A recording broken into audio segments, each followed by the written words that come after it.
Paano binago ng test ng buhay ko? November 2011, na may isang training institution na nag-offer sa akin ng scholarship galing TESDA.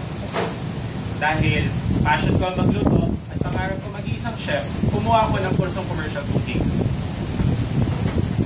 Natapos ang training at nag-graduate ako. At sa hindi inaasahan, naging outstanding student ako ng batch namin.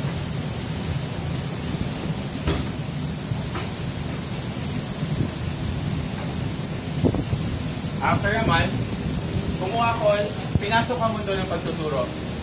Kumuha ako ng Trainer's Methodology Level 1. Ang sarap lang sa pakiramdam na hindi may balik mo yung blessing na binigay sa'yo ng TESDA sa mga kapwa mong scholars.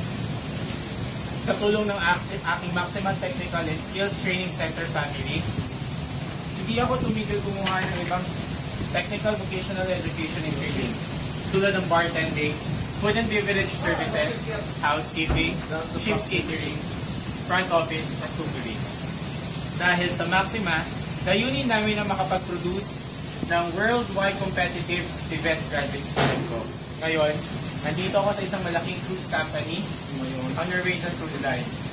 At sa pang-apat na pinakamalaking cruise ship sa buong mundo ang Norwegian Epic, nagtatrabaho bilang assistant cook.